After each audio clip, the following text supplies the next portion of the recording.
Bonjour à tous, bonjour chers téléspectateurs de Télé Liberté, bienvenue sur le plateau de Politique et Économie. Alors nous accueillons aujourd'hui Vincent Brousseau. Bonjour cher monsieur, vous n'êtes pas inconnu de nos téléspectateurs puisque vous nous avez parlé déjà des questions de l'euro. Vous êtes économiste et vous avez travaillé pendant 15 ans à la BCE. Vous connaissez votre affaire et voici que vous serez à nos côtés. Bonjour Pierre. Bonjour Olivier, et bonjour à tous. Vous subirez le feu des questions de Pierre et de moi-même sur quelque chose qui est passé tout à fait inaperçu dans les grands médias, dans les mainstream, comme on dit. Et en France. En France, oui, en France. Oui, c'est passé inaperçu en France. TF1, BFM ne vous en parlera pas. De quoi ça contre le Financial Times en a parlé. Voilà.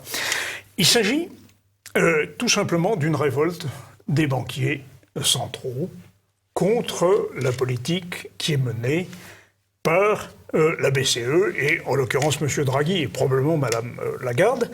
Un mémorandum met à mal l'idée principale de l'euro, à savoir que cet euro présentait de considérables avantages. Eh bien, justement, non. C'est ce qui apparaît et ce n'est pas une contribution de mince valeur, puisque nous allons voir une bonne dizaine de banquiers, allemands, néerlandais et même français, on citera notamment Jacques de la Rosière, ancien président du FMI, qui mettent en cause le fonctionnement actuel de la BCE. Alors, quel est l'objet du délit, hein, le corpus delicti? Je vais laisser le soin à Pierre de vous poser la question là-dessus. Pourquoi est-ce que la BCE et pourquoi est-ce que la politique de M. Draghi est remise en cause? C'est la question. Vincent Brousseau, alors après 8 ans de présidence, Mario Draghi reçoit beaucoup de critiques de la part de ses banquiers centraux. Qu'est-ce que ces banquiers centraux ont à lui reprocher? Alors, ce qui déplaît, c'est les taux très bas. On peut parler de taux bas puisqu'ils sont négatifs. Et la base monétaire très élevée, donc gonflée par le quantitative easing. C'est-à-dire une masse énorme oui. Et des taux très bas. Voilà. Négatif. On parle de 10 baisses de taux sous son mandat. Oh, c'est bien possible, je vous avoue que je ne les ai pas comptés. Mais le bilan de la BCE a un ordre de grandeur de 4, peut-être 3, peut-être 5, mais 4 000 milliards. Ce qui n'était pas le cas au commencement. Alors quel est le problème justement avec ces taux trop bas? Alors aussi bien avec les deux choses. Le problème est que vous allez avoir des bulles qui vont se former, des bulles obligataires, des bulles sur le marché des actions, des bulles immobilières, ce qui met en danger l'épargne des épargnants, c'est une première chose.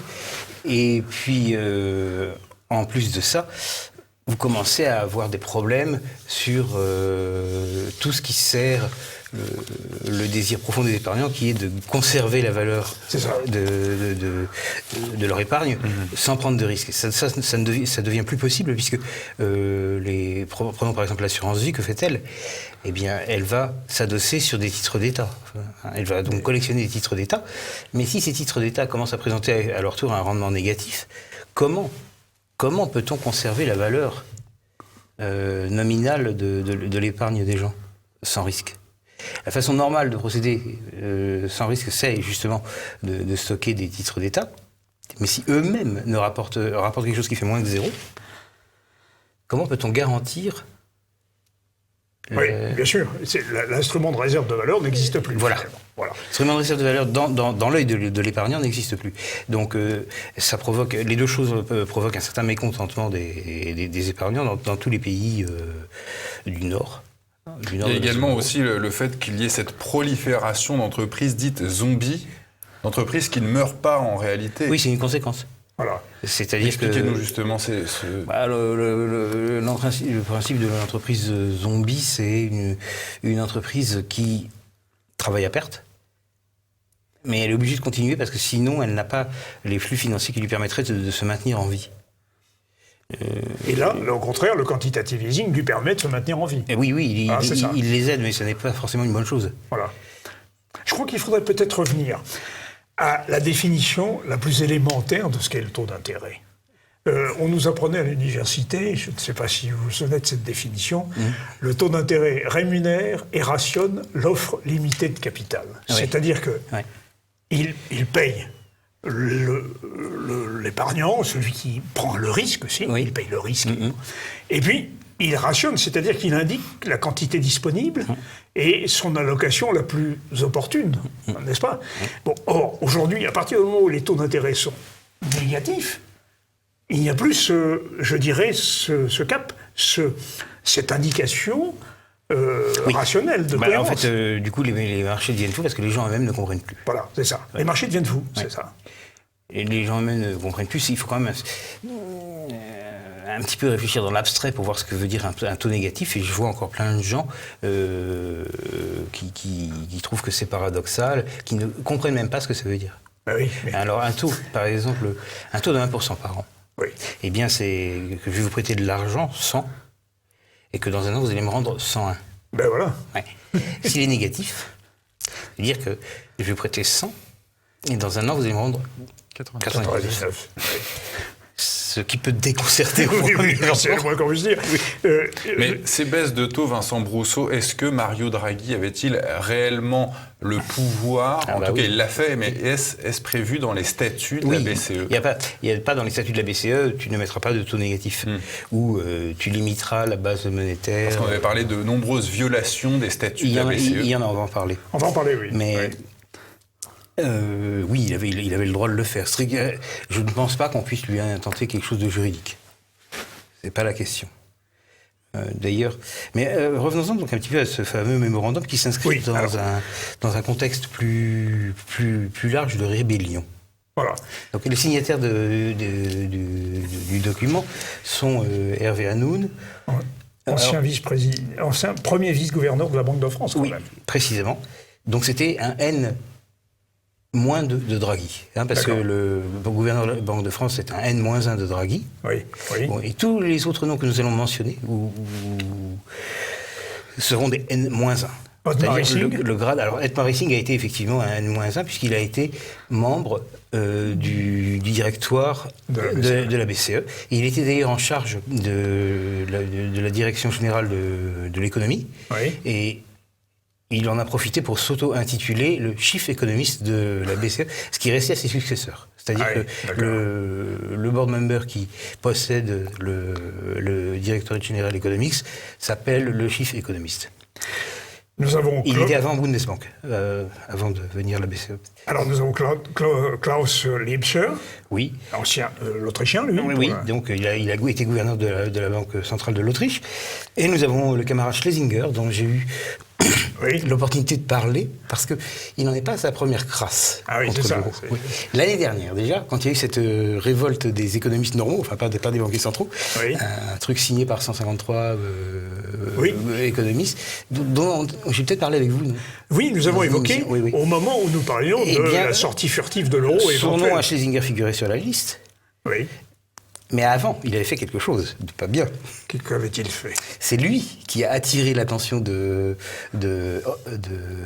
Zinn, du professeur Zinn, sur le problème des targets. Zinn ne s'en serait pas aperçu sinon. Target dont vous avez parlé dans l'émission. Et donc Zinn a en effet commencé une croisade. Oui. Mais si Schlesinger ne l'avait pas tiré par la manche, il lui avait dit, mais tu devrais regarder ça. Il ne l'aurait pas fait. Et donc, le problème ne serait pas parvenu à la connaissance du public allemand. C'est important. C'est important, et puis surtout, c'est malveillant. Oui. De la part de Schlesinger. Oui. Alors, on a aussi Jürgen Stark. Alors, Stark, ça a été mon boss, je l'ai déjà dit, c'était le N+5. Oui. Hissing aussi, d'ailleurs. C'est mon N+6. Stark fait partie aussi de la liste des démissionnaires. Il y a des démissionnaires qui ne sont pas tous qui sont pas tous signataires de ce mémorandum. Des gens qui sont partis. Il y avait Axel Weber. Oui, que vous aviez cité aussi. Qui avait gouverné la Bundesbank, qui avait été président de la Bundesbank, et qui était parti pour désaccord avec la politique monétaire de M. Draghi. Ensuite, il y a eu lui, Stark, qui est parti parce qu'il avait des désaccords avec la politique monétaire de M. Draghi. Et il y a 10 jours ou 15 jours, il y a eu Sabine Lautenschläger qui est... Oui. Alors, cette Lautenschläger, elle est directrice membre du directoire. Oui, donc c'était aussi une N-1. Elle était membre du directoire, c'était l'allemande du directoire. Elle a démissionné aussi. Parce qu'elle était en désaccord avec ça fait quand même beaucoup de mots. Ça en fait 3 à la suite. Ça fait depuis combien de temps ce tollé des banquiers centraux? Ça a commencé, Weber c'est ancien, donc en fait c'était pratiquement depuis le début, mais les Allemands ont toujours râlé là-dessus. Ça, ils ont été précurseurs dans la râlerie. Et ça s'attendait chez nous. L'organisation de la BCE fait que Mario Draghi n'a pas à entendre le point de vue de tous il a à ces gens l'entendre, mais ensuite il fait un peu ceci. Il décide non, il met au vote. Ah oui, mais c'est d'autant plus paradoxal que la révolte vienne des Allemands. Et attendez, on n'a pas mentionné le Hollandais. Oui, le Noodveding. Alors Noodveding, donc, était le gouverneur de la Banque centrale néerlandaise.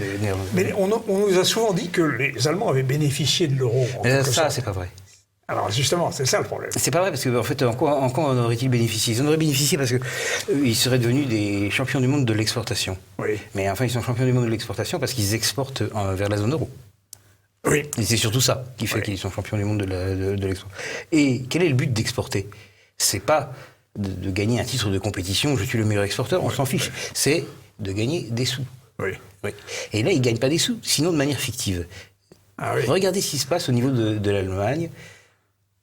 Vous avez un vendeur de voitures qui a réussi à vendre une voiture allemande à un client italien. Exemple vraiment canonique, qui ressort dans toutes les conférences, dans toutes les interviews. Qu'arrive-t-il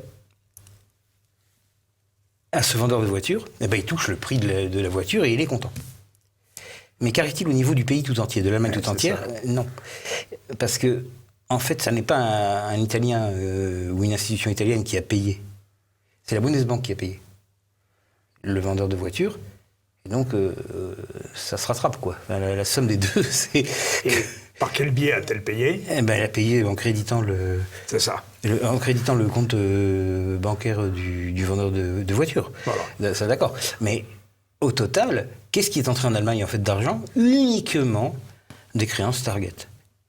Et c'est pas exactement un actif de très haute sûreté. Donc ils exportent, mais pour rien. Et exportant pour rien, le bénéfice de l'exportation qui est celui en général qu'on leur prête. On leur dit, on dit d'eux qu'ils sont contents de l'euro parce qu'ils peuvent exporter, mais en fait c'est un bénéfice fictif. D'accord. Mais le pouvoir allemand dans tout ça, quand il se rend compte de ça, pourquoi il n'y a pas de réaction? La seule réaction possible est une réaction difficile à prendre pour une chancelière de la République fédérale d'Allemagne, ce serait de sortir. Ah oui, d'accord. D'accord. On conçoit que, surtout qu'elle est européiste, donc on conçoit qu'elle ait des réticences. Ça peut se comprendre, mais ça ne change rien au fait. Alors, je voudrais rappeler aussi à nos téléspectateurs que vous êtes membre de l'UBR et que vous êtes le conseiller de François Asselineau. Sur les questions monétaires, c'est vrai. C'est important puisque nous arrivons à la politique. Cela étant, avant de faire une pause, nous allons citer quand même un autre poids lourd qui a fait parler de lui dans cette affaire qui brandit l'étendard de la révolte. Oui. Et pourtant, Dieu sait si pourtant c'est un monsieur... Posé.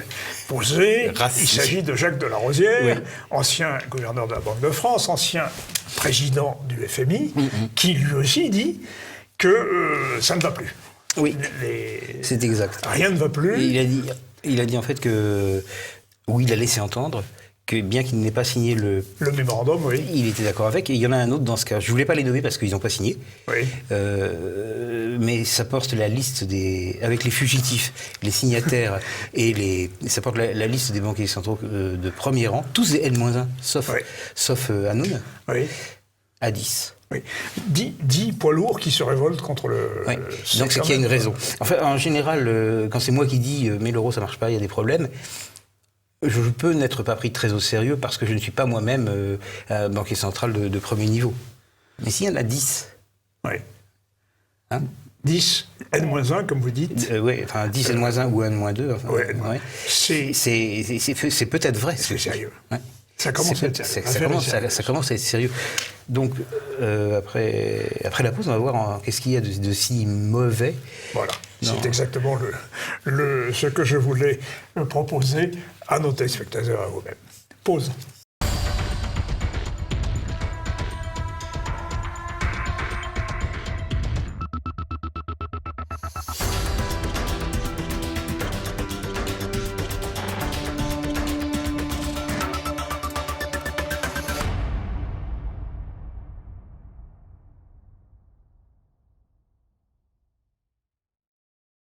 Alors, chers amis, la chose est complexe, mais tout à fait passionnante et tout à fait inédite. Je disais tout à l'heure que ni TF1 ni BFM ne vous parleront de cette affaire. Par contre, il y a des médias anglo-saxons qui en ont parlé quand même. Oui, et allemand. Et allemands, bien sûr. Il y a Reuters, on en parlait. Reuters, Bloomberg. Bloomberg, oui, ça c'est... Et puis le Frankfurter Allgemeine Zeitung. Je souligne que le Frankfurter Allgemeine Zeitung est le journal qui s'occupe en général des fuites de la Bundesbank. C'est-à-dire que quand la Bundesbank veut dire quelque chose, mais qu'elle ne peut pas, elle fait fuiter. Vers le Frankfurter Allgemeine Zeitung, et nous lisons donc dans le Frankfurter Allgemeine Zeitung qu'ils ont eu connaissance de fichiers à documents. Oui, d'accord. Mais en l'occurrence, là, c'est pas une fuite. Non, là, c'est pas une fuite. L'intention est peut-être la même. Oui. Mais c'est pas une fuite, techniquement. D'accord. Alors, qu'est-ce qui peut bien se passer maintenant? Bon, c'est ça. Déjà, est-ce que ce personnel va être renouvelé? On sait que Mme Lagarde va arriver au début du mois de novembre. Oui. Est-ce que tous ces banquiers centraux vont rester en place, d'abord? Oui, parce que les renouvellements sont normalement pas synchrones. C'est-à-dire que les membres du directoire, si c'est à ça que vous faites allusion, ils sont remplacés, mais pas en même temps que... D'accord. Oui. Donc ils seront toujours là pour mener la fronde face à Mme Lagarde? Non, parce que eux, ils n'ont rien signé du tout. Eux, ils ont encore une carrière. Ceux qui sont sur le mémorandum, c'est des gens qui sont en fin de carrière. C'est ça. Ils peuvent le faire. Oui, ils peuvent le faire, oui. Mais Mme Sabine Lautenschlager, donc membre du directoire de la BCE, donc démissionnaire pour les mêmes raisons, n'a pas signé le mémorandum, non, apparemment. Parce qu'elle a encore une carrière à faire. C'est ça. Ouais. Mais on parle de ces remplaçants... Alors les remplaçants, je ne sais pas, parce que, oui, évidemment, les journalistes ont cité des noms, mais en général... Quel crédit faut-il accorder à Je n'en accorderai aucun. On ne peut pas savoir. Ça peut être par hasard que l'un des noms sorte de la liste, ou ça sera quelqu'un d'autre. Et il se pourrait aussi qu'ils aient des difficultés à trouver un Allemand qui accepte une position difficile. Oui. Alors, il n'y a pas d'obligation à ce qu'il soit allemand, donc si ça se trouve, le successeur Pour l'instant, les deux noms que j'ai vus circuler sont des Allemandes. Madame Claudia Busch et Helga Bartsch. Oui, parce il y a aussi une obligation, pas une obligation écrite, mais de féminiser. Oui. Ah oui, d'accord. Bon, mais le fond, maintenant, alors, qu'est-ce qu'on fait? Nous, on fait rien, parce qu'on n'est pas au pouvoir. Non. Mais qu'est-ce qui est si moche dans ce mémorandum? Qu'est-ce qui est si moche? Ce mémorandum est un texte de 2 pages en anglais, que vous pouvez trouver précisément, si vous ne regardez pas TF1 et BFM, mais Bloomberg, Reuters ou vous pouvez trouver le texte complet, c'est 2 pages en anglais. C'est beaucoup du ECB bashing. Oui. Mais il y a... De la critique de la BCE. Oui, exactement. Mais en anglais. Oui, bien sûr. Mais il y a une phrase qui est particulièrement... et qui va plus loin que le simple bashing, enfin, qui est le fond du problème. Et c'est pour ça que j'ai préparé de vous la lire. Traduisez-la nous, s'il vous plaît. Et je veux vous la traduire, bien sûr. Je branche le logiciel de traduction instantanée, et ça dit, par contraste, le soupçon que derrière cette mesure... il y a une intention. Cette mesure de baisse des taux. Il y a une intention de protéger des gouvernements qui sont lourdement endettés de la hausse des taux d'intérêt. Et ce soupçon est en train de devenir difficile à repousser. Enfin, donc des gouvernements en Europe, mais alors est-ce qu'il y en a un qui est visé plus que les autres? Les gouvernements lourdement endettés, il y en a un qui est plus lourdement endetté que les autres. Et ce gouvernement est celui... La mère patrie du président Draghi. Voilà. C'est bizarre comment on a deviné, n'est-ce pas? N'est-ce pas? Voilà. Mais donc c'est ces gens qui sont tous du Nord, enfin tous des pays d'Europe du Nord. C'est toujours vous trouvez là-dedans pas un seul signataire italien, espagnol ou grec. Français.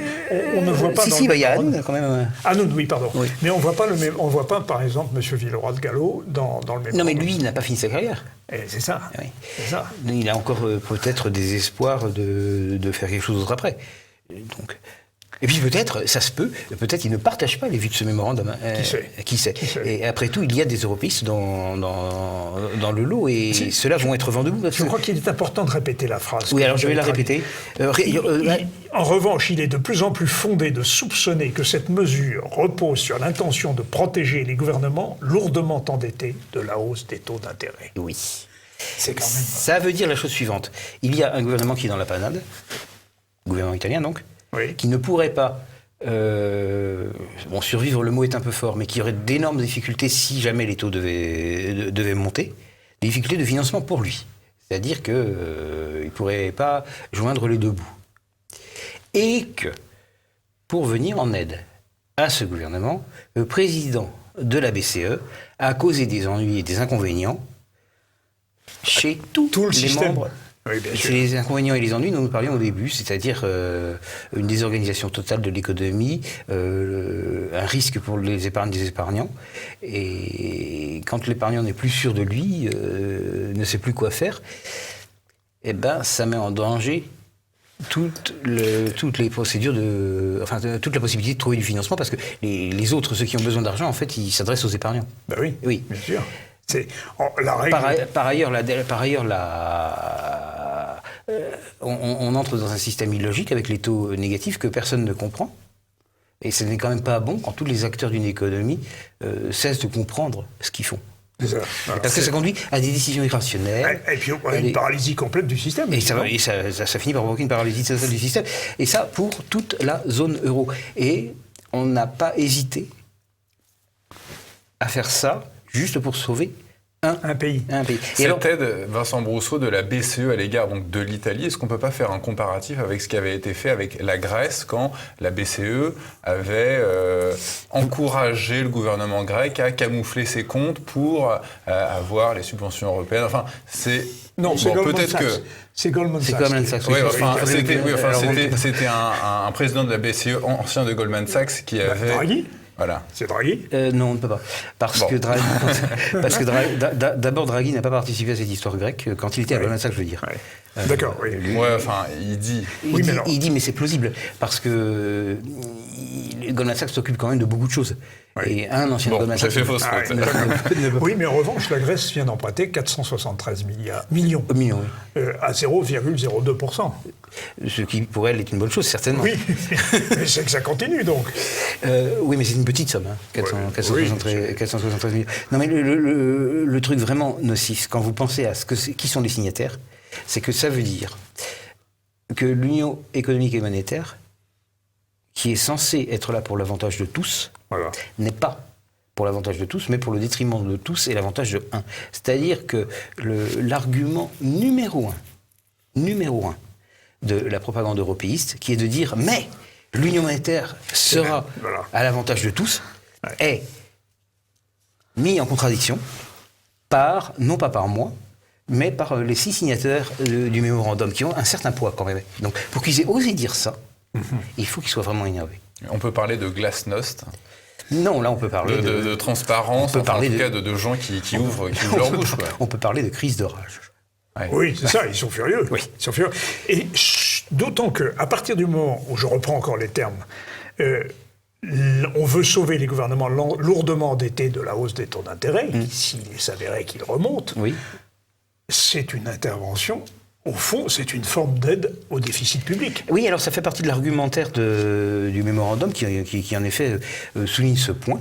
En disant que, de toute façon, le financement monétaire est strictement interdit par les traités. Donc, à la limite, si quelqu'un voulait attaquer Draghi devant des tribunaux, ce serait par ce biais. Mais ça ne marcherait pas. Non, sûrement pas. Ça ne marche mais on peut ne pas être d'accord avec cette disposition, n'empêche que c'est celle qui avait été signée. On nous avait même vendu la BCE comme le modèle de la BUBA, la Bundesbank allemande, qui était indépendante des pouvoirs publics. On l'a fait au début de l'euro, mais maintenant, ça ne passe plus du tout pour le modèle. Si vous voyez le nombre de Bundesbankers qui manifestent leur mécontentement, vous voyez que c'est plus la Bundesbank. Non. C'est clair. Puisque sur la liste des 10, nous avons surtout des Allemands. Alors certes, il y a un Autrichien, un Hollandais, un Français, Mais, donc toujours des pays du Nord, mais c'est essentiellement des Allemands. Et c'est essentiellement des Allemands qui ont touché à la Bundesbank, qui en viennent. Donc maintenant, la BCE n'est plus le clone de la Bundesbank, mais ça fait longtemps. J'ai écrit il y a plusieurs années déjà des articles sur les conflits entre la Bundesbank et la BCE. C'est pas récent.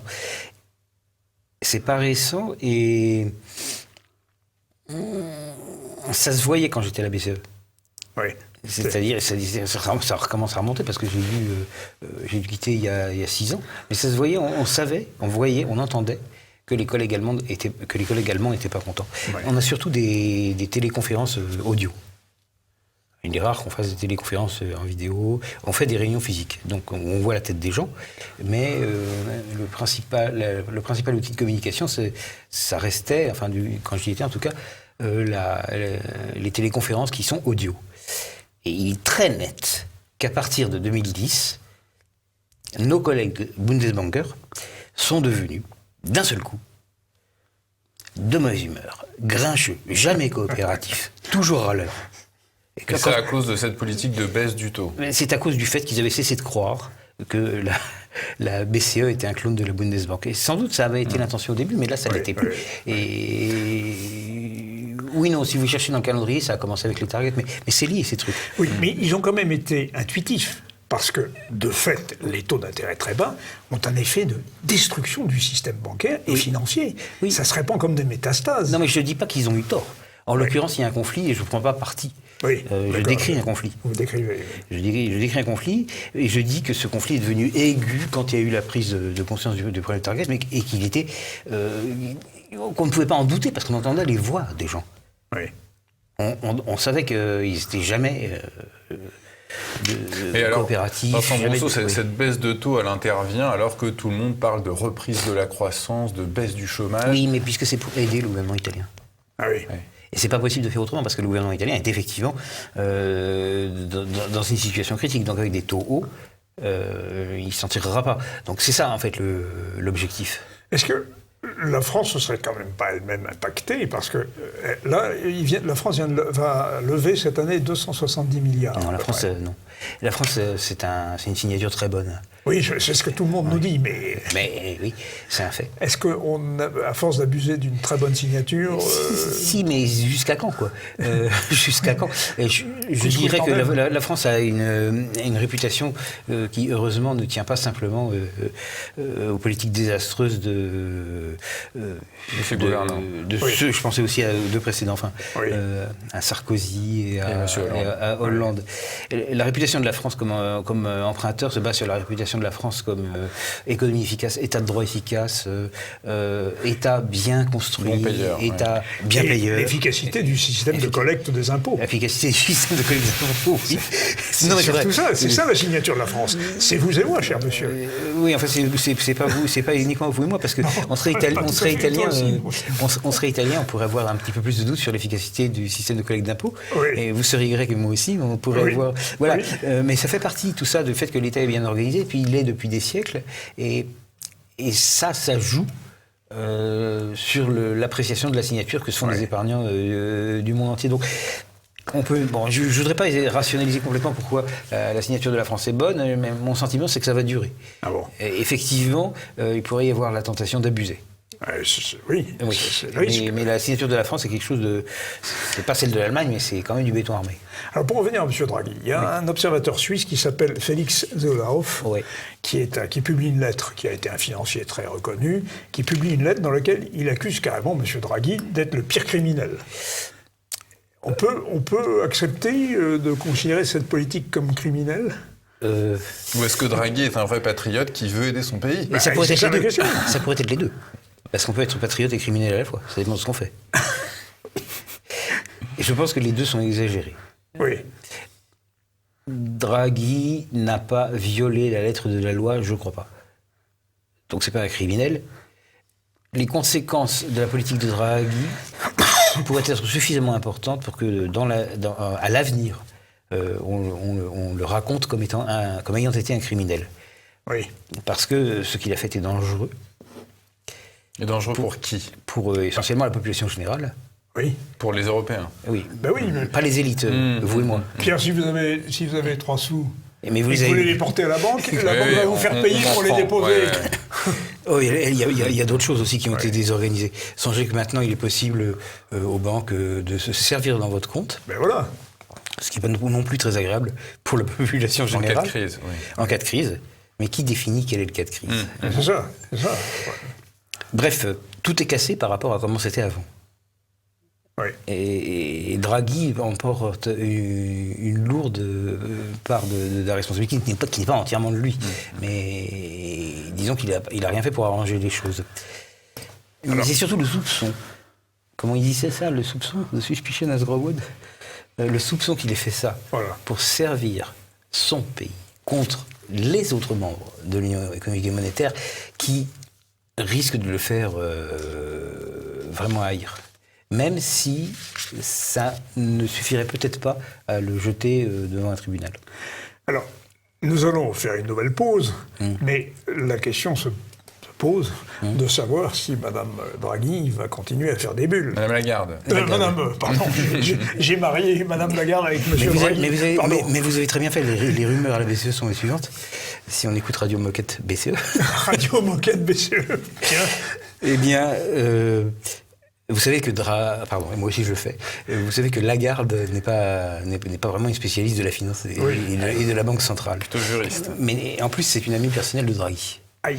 Ah oui, je les ai mariés. Vous les avez mariés, mais la rumeur de Radio Moquette et BCE, c'est que Draghi va continuer à gouverner. Par le téléphone. Ouais. D'accord, il va appeler Mme Lagarde. Ou inversement. Elle s'est déclarée être une débutante face aux membres de la Commission européenne. Et qu'elle avait beaucoup à apprendre. De la BCE. Oui, de la BCE, oui, pardon. Théoriquement, Lagarde... Elle a beaucoup à apprendre, mais en fait, si c'est juste un relais, elle n'a pas besoin d'apprendre beaucoup. Donc elle va inaugurer les chrysanthèmes. Elle va faire la représentation. C'était une parenthèse. Mais c'est parce que vous avez fait ce lapsus qui n'est pas si infondé que vous le croyez. Bon. Alors, nous allons en reparler après la pause.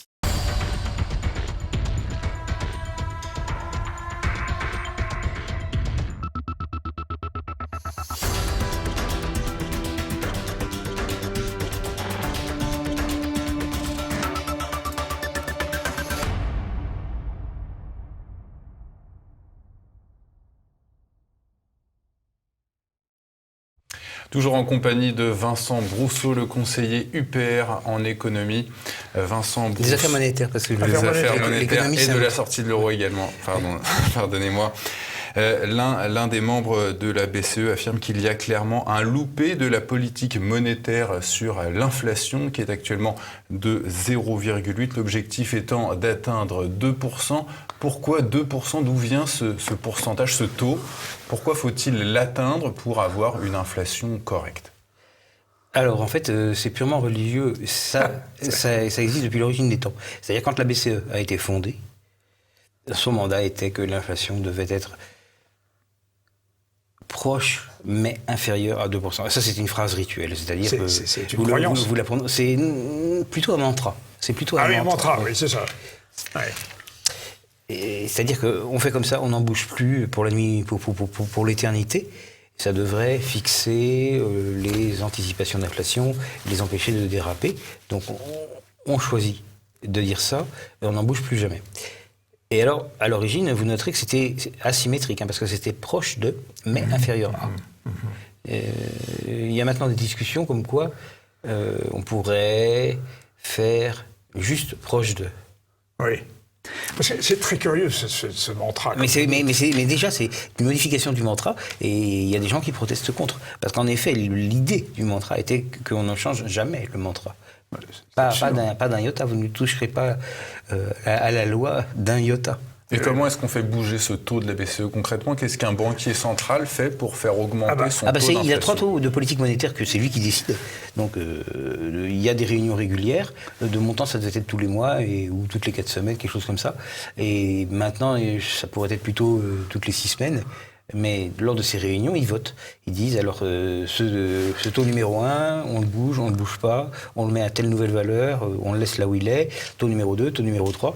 Et ce sont les taux qui influencent ensuite les banques, parce qu'elles peuvent prêter ou emprunter à la BCE à ces taux-là. Et donc ça se répercute sur tous les autres taux qu'elles peuvent avoir besoin de côté. Pourquoi excusez-moi Olivier, pourquoi cette inflation est trop faible en Europe? Alors l'inflation là est trop faible parce que il y a une croyance, ça aussi c'est une croyance, mais c'est pas une croyance de la BCE, c'est une croyance des économistes, que quand vous avez de la croissance, il y a de l'inflation. Il y a de l'inflation, Oui, du fait même qu'il y ait de la croissance. Donc, c'est la courbe de Phillips. Je ne sais pas quelle courbe c'est. C'était la courbe de Phillips dans les années 60, c'était très à la mode. Ah bon. Voilà. Enfin, quoi qu'il en soit, la croyance consiste en ça. C'est-à-dire que vous ne pouvez pas avoir vraiment de croissance si vous ne tolérez pas un peu d'inflation. Voilà, et donc, s'il n'y a vraiment pas beaucoup d'inflation, ça peut être un frein à la croissance. Oui. La comparaison, c'est le moteur qui tourne bien, donc ça chauffe un peu. Oui. Voilà. Est-ce que c'est pas également c'est complètement ça. Le fait d'importation en trop grand nombre venant de pays où les taux de salaire sont bas? Mais déjà, des pays comme ça, il y en a dans la zone euro. Mais par exemple, comme la Chine, par exemple, est-ce que ça ne... Oui, mais là, on importe de la désinflation, là, au contraire. On importe des prix bas. Donc, on fait baisser les prix. Ça déflate, au contraire, l'économie. Oui, mais de toute façon, ça, c'est pas une question de banquier central, c'est une question de Commission européenne. C'est la Commission européenne qui décide si on fait des barrières tarifaires vis-à-vis de la Chine ou si on n'en fait pas. Et le banquier central, lui, il doit s'adapter à des variables exogènes qui sont décidées par d'autres. Il peut pas. De même que la Commission ne peut pas influencer normalement les décisions de la BCE, de même, la BCE ne peut pas influencer... Mais c'est très bien cette histoire de l'inflation, parce que, si vous voulez, on nous dit qu'on est plutôt dans une économie déflationniste, qui est alanguie. Oui, voilà, une économie alanguie. À côté de ça, il y a un vécu de nos concitoyens. Ah, ça c'est autre chose. Vous faites allusion à la différence entre l'inflation officielle et l'inflation... Vécue, en quelque sorte. Oui, l'inflation vécue. Je suis persuadé que là, il y a un grave problème. Mais ça n'est jamais un problème dont parle la BCE, parce qu'elle fait toute sa communication, sa stratégie, ses prises de décision sur la base de l'inflation officielle, qui s'appelle le HICP. Par conséquent, elle ignore toute différence qui pourrait potentiellement exister entre ce HICP et l'inflation réelle. Mais c'est bien évident qu'il y a une inflation vécue qui est supérieure à l'inflation officielle. Il n'y a qu'à se rappeler des prix bah oui. La baguette. Alors la baguette, justement, c'est un mauvais exemple. Elle n'a pas trop augmenté, mais nous avons des biens et des services qui ont considérablement augmenté. C'était épouvantable. Ouais. Alors, ce contraste est très mal vécu. De toute façon, il n'y a qu'à faire le test du caddie. Oui, voilà, exactement. Exactement. Mais l'un de nos invités avait d'ailleurs écrit un livre, Olivier, je renvoie nos téléspectateurs à la lecture. Philippe Erlin, voilà, qui était venu nous dire qui avait pris tout un tas de références en compte à partir des années 70, comparé des paniers successifs entre plusieurs décennies, et avait constaté qu'environ l'inflation pouvait être comprise entre 7 et 8%. Ah oui, mais là, c'est parce qu'il a aussi pris dans son intervalle de temps des époques plus inflationnistes. Non, moi je voulais dire par rapport au moment où l'euro s'est créé. Il faudrait refaire le travail qu'avait fait Fourastier en comparant en heures de travail les biens, les prix des denrées, le travail considérable. Erlin s'était rappelé d'ailleurs sur les travaux de Fourastier. Sur Fourastier, oui, bien sûr. Là, je pense qu'en heures de travail, il faut, dans certains domaines, plus d'heures de travail pour acheter certains biens, alors que d'autres, c'est vrai, les biens électroniques ont baissé leur prix. Mais laissons les biens électroniques là où ils sont, c'est quand même pas l'essentiel de la consommation. Exactement. Prenons un livre. Bon, maintenant, un livre, c'est 20 euros, 21 euros, 22 euros. Oui. Ça fait quoi, ça, en francs ? Ça fait 130. Vous vous souvenez d'avoir acheté des livres, je ne veux pas dire des gros pavés, mais... Non, des livres à 130 euros, à 130 francs, on hésitait, on ne l'aurait pas fait. Non, mais surtout des livres de poche. Oui, bien sûr, bien sûr. Des trucs qu'on trouve dans des relais H ou dans des FNAC. Oui, bien sûr. Mais à 130 francs. Il y a bien d'autres produits. On n'aurait pas fait. Produits, bien sûr. Bien sûr. Il est évident que les choses sont devenues plus chères. Bon, je ne parle pas des loyers, parce que ça peut être lié à la bulle immobilière. Oui, parce que, en effet, plus les taux sont bas, plus... Mais fondamentalement, si vous avez des gilets jaunes maintenant, c'est pas juste parce que c'est qu'ils ont un vrai problème de fin de mois. Il vient d'où ? Tout à l'heure, vous disiez, Vincent Brousseau, que l'Allemagne n'avait pas tiré profit de l'euro. Or, c'est quand même sur le Deutsche Mark qu'on a calibré la valeur. Mais ça ne veut rien dire, on a calibré. Alors dites-nous pourquoi. Même parce que calibrer la valeur, est-ce que la monnaie française était le franc ou l'ancien franc ?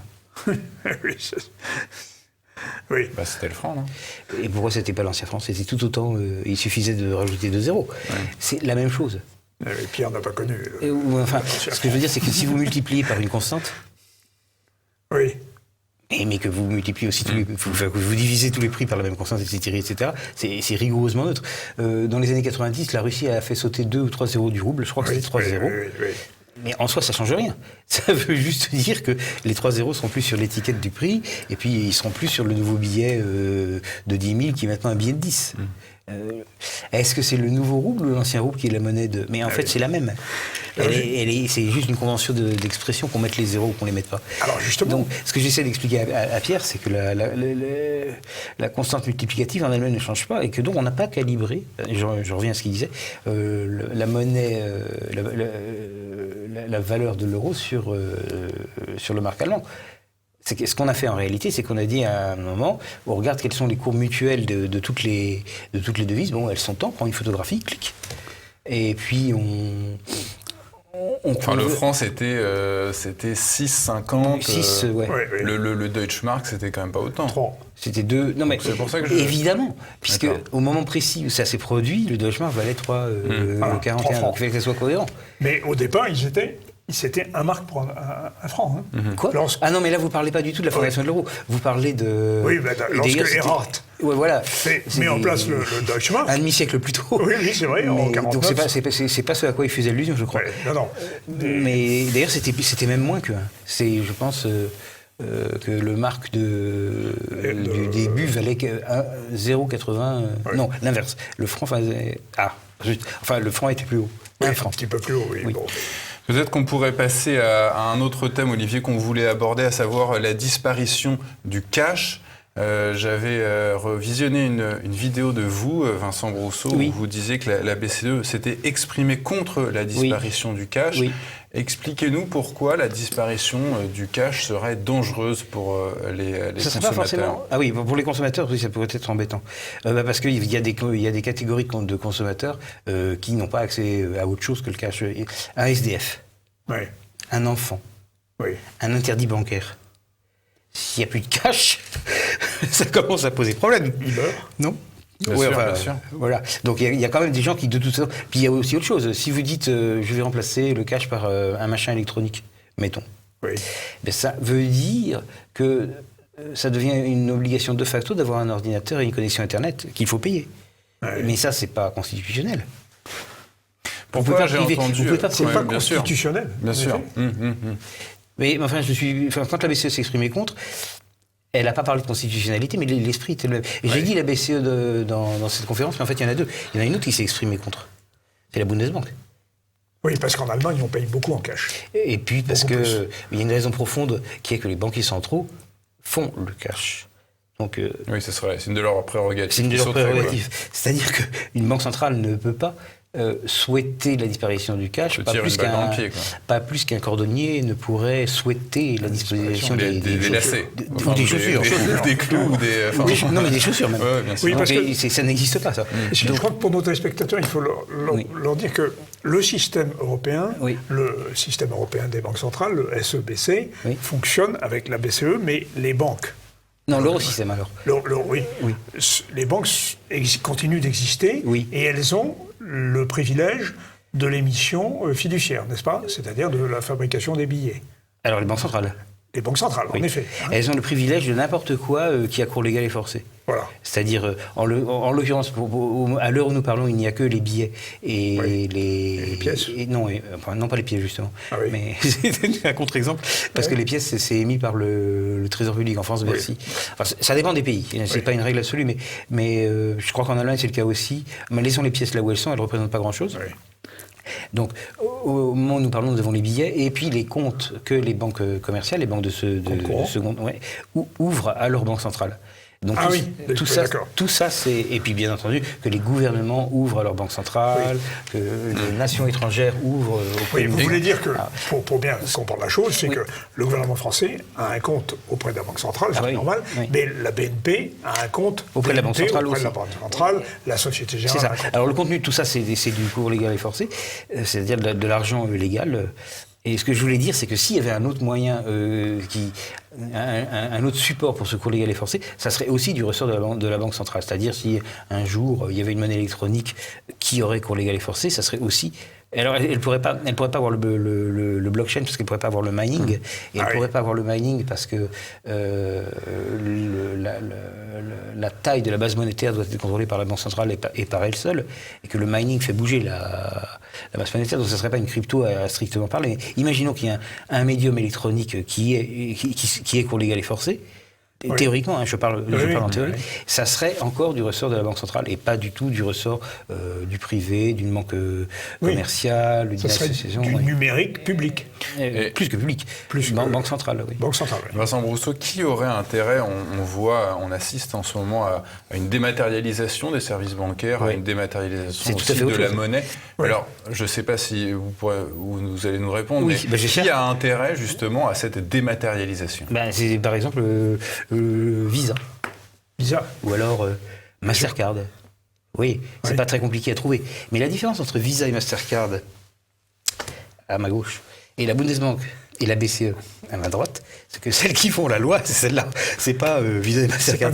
C'est pour ça que Visa peut bien souhaiter ce qu'il veut. Donc la monnaie, le cash a encore de beaux jours devant lui. Selon moi, oui. Oui. Et le cash ne va pas disparaître parce que les banques centrales ne veulent pas qu'il disparaisse. Elles se sont exprimées dessus à l'unisson en plus. Parce qu'il est très rare que la BCE et la Bundesbank disent quelque chose où elles sont d'accord. Donc selon moi, ça ne va pas bouger. Et donc, vous évoquiez la question de la perte de valeur des monnaies. Oui. Mais au fond, et la question de l'Italie, qui était au cœur de la critique du mémorandum de nos banquiers centraux. Oui. Mais si on avait laissé la lire à l'Italie, elle aurait dévalué sa monnaie, il n'y aurait pas eu de problème. Non. Alors en effet, c'est ce qu'ils faisaient avant, et il n'y avait pas de problème. C'est-à-dire que l'Italie, on commence à l'oublier un peu, mais ça a été un miracle économique pendant de l'après-guerre à pratiquement l'euro, quoi. Oui. J'exagère un peu, mais pendant cette période, il y a eu beaucoup de sous-périodes où on a dit que l'Italie était un miracle économique. Eh bien, elle faisait comme Pierre dit, Olivier dit, c'est-à-dire qu'elle laissait sa monnaie se dévaluer, parce que pour elle, c'était ça. Mais les Italiens eux-mêmes ne devenaient pas pauvres. Au contraire, ils n'ont jamais été aussi riches qu'à cette époque. Évidemment, la lire valait de moins en moins, mais il y en avait de plus en plus. Donc... Oui, et donc c'est là aussi, par ce biais-là, on démontre aussi une certaine inanité de l'euro. Oui, alors... Parce que la BCE ne peut pas dévaluer. Mais elle peut pas, on vient de parler de l'Italie qui a eu un miracle économique, mais l'Allemagne était aussi assez florissante dans ce temps-là. Et elle ne faisait pas pareil. Elle laissait sa monnaie ne pas se dévaluer, devenir de plus en plus forte, de sorte que les Allemands, ils ne gagnaient pas beaucoup plus de marques. Mais ces marques valaient plus cher. C'est une autre façon de faire. Et parce que les pays n'ont pas les mêmes besoins, et ça provient essentiellement du fait que laisser se dévaluer ou ne pas se laisser se dévaluer, c'est un impôt caché. Bien sûr. Donc si vous avez beaucoup de services publics par rapport à l'Allemagne, il faut bien les financer. Ouais. Et une façon de les financer, c'est ça. Mais si ensuite, partant de cette situation, vous dites, à partir de maintenant, vous aurez la même monnaie, il y en a un qui va avoir des problèmes. Mais voilà. Et c'est arrivé. Et ça, il y en avait qui l'avaient dit. Charles Gave avait dit, au moment de l'euro, il y aura trop d'immobilier en Espagne, trop de fonctionnaires en France, et plus d'industrie en Allemagne. Il ne s'était pas complètement trompé. Non. C'est le moins qu'on puisse dire. Non, mais c'était du bon sens. Mais bien sûr. Non, mais vous savez comme moi que l'euro n'a pas été fait vraiment dans un but d'améliorer l'économie et le bien-être des citoyens. En réalité, c'était une question d'idéologie, c'est-à-dire que ça devait servir à favoriser l'avènement d'un État supranational. C'est ça que ça devait faire. Donc, la richesse du citoyen, on s'en fichait. C'était pas ça. Et on aurait tout à fait accepté de la sacrifier, comme elle a été en fait sacrifiée. On ne l'avait pas prévu, mais on l'aurait accepté. Donc, on a sacrifié le bien matériel des peuples, le bonheur matériel des peuples, à une idée politique qui n'a pas le commencement de la moindre réalisation. Je suis assez d'accord avec la façon dont vous exprimez les choses. Oui, vous êtes assez d'accord, je pense. Oui. C'est le moins qu'on puisse dire. Et c'est donc, nous finissons Nous finissons sur la politique, bien entendu. Nous finissons sur la politique. Oui, l'euro était politique essentiellement. Totalement. Alors, mais ce qu'il était en plus, et qu'on n'a pas vu, c'est qu'il n'était pas. On ne pouvait même pas dire qu'il était à l'avantage de tous. Oui. Oui. Même. Alors, effectivement, il était à l'avantage de personne. Mais il y avait moyen de prétendre qu'on était tous sur un pied d'égalité. Mais c'est pas vrai. Puisque le chef de la BCE peut décider d'orienter de manière à favoriser son pays et à défavoriser tous les autres. Eh oui. C'est ce qui se passe d'ailleurs dans le monde entier, enfin avec le pouvoir des banques centrales. Pourquoi certains pays en Afrique n'arrivent pas à se développer autant que... Non, ça je pense que c'est autre chose. Non. C'est... En fait, pour qu'une monnaie marche... Non, mais favoriser, c'est vous qui le dites, on peut favoriser un pays avec... Oui, non, mais alors dans ce cas-là, on ne s'est pas complètement compris. Mais... Pour qu'une monnaie marche, dites-vous. Oui, j'y reviens, mais je réponds d'abord à votre collègue. Oui, là, ce que je dis, c'est que dans la zone euro, il y avait X pays qui ont dû payer le prix d'un soutien à l'Italie qui avait été décidé par un Italien. Voilà. La situation de l'Afrique est très différente, parce qu'elle n'est pas dans une union monétaire quelconque. Enfin, si on fait abstraction du franc CFA, mais il n'y a que eux dedans, donc c'est comme si ce n'était pas une union monétaire. Alors ensuite, je reviens à ce que disait... Oui, pour qu'une monnaie marche, eh bien, pour qu'une monnaie marche, il faut qu'elle ait déjà marché. C'est-à-dire que c'est une espèce de cercle vicieux ou de cercle vertueux. Si vous êtes le Venezuela et que vous voyez que votre monnaie ne marche pas, et que vous dites, je vais faire une autre monnaie, et puis elle va marcher, elle ne marchera pas davantage. Non. Si vous êtes le Zimbabwe, enfin c'est la Rhodésie, c'est ça? La Rhodésie, oui, le Zimbabwe, oui. Et que vous voyez que votre monnaie a cessé de marcher, vous ne pourrez pas la réparer. Vous ne pourrez pas la réparer parce que elle sera toujours liée, la nouvelle monnaie que vous voudrez faire sera toujours liée dans la tête des gens. Ouais, voilà, c'est exactement, c'est une sorte de stigma. Si un jour le dollar devait perdre sa valeur en raison de problèmes internes aux États-Unis, je ne dis pas que ce soit probable, mais je dis si un jour, eh bien, il ne pourrait plus ensuite refaire de dollars forts. Ce serait terminé. Et pour monter, il faut monter en puissance, mais lentement. Enfin, je dis qu'on ne peut monter en puissance que lentement, et puis vous finissez par arriver à faire des francs, des sterlins, des marques qui ont acquis une certaine confiance et qui peuvent la conserver si vous ne faites pas n'importe quoi. Mais vous ne pouvez pas décréter. Ah oui, c'est ça. Et ça, c'est le problème de l'euro. Ça a été un décret. Alors, ça pourrait être vu comme en effet un problème de l'euro, mais en réalité, l'euro aurait pu vivre sur la réputation de la Bundesbank. Oui, parce que c'était, au fond, une partie des euros est émise par la Bundesbank, et donc c'est la signature de la Bundesbank. Donc ça aurait pu marcher, mais il aurait fallu que les règles fussent respectées, et il aurait fallu qu'il soit impossible de favoriser un pays au détriment des autres. Et ça... À partir du moment où c'est fait, vous comprenez, ça va même plus loin que cette histoire de monnaie qui marche et de monnaie qui ne marche pas. C'est un deal dont on s'est rendu compte qu'il était possible de le truquer. Alors là, pour le sauver, vous comprenez? Oui, il s'agit de sauver quelque chose qui est pourri, finalement. Et qui est pourri, et dont la pourriture vient d'apparaître. Voilà. La pourriture c'est même plus une hypothèse, c'est sur le papier. Voilà. Le mémorandum des banquiers. Ouais. Spécialement cette phrase, qui est une accusation que il a dû leur falloir quand même du courage pour mettre ça par écrit. De la phrase. Ils sont en fin de carrière, c'est vous qui le dites, donc ils ont rien. En fait, ils ont pas. Malgré tout, il y a le conditionnement de toute une vie. C'est ça. L'ironie, en fait, toute la carrière qu'ils ont fait avant. Il faut un sacré courage. On va la répéter encore une fois, parce qu'il est de plus en plus fondé de soupçonner que cette mesure repose sur l'intention de protéger les gouvernements lourdement endettés de la hausse des taux. Et il faut comprendre que le gouvernement lourdement endetté, il n'y en a qu'un, qui est vraiment plus lourdement endetté que les autres, et c'est celui-là. L'italien. Eh bien, merci Vincent Brousseau, merci de ces éclairages sur un dossier, chers téléspectateurs, dont je conviens, je pense avec Pierre, qu'il est complexe, mais nous sommes les seuls à en parler dans les médias français. Oui. Et je vous remercie de nous en avoir prévenus et de nous avoir éclairés sur cette révolte qui va quand même avoir des prolongements Ah, je pense, oui. à suivre. Ouais. Et donc vous reviendrez pour nous en parler. Merci, monsieur. Merci, et à très bientôt, chers téléspectateurs. À bientôt, Pierre. À bientôt, Olivier.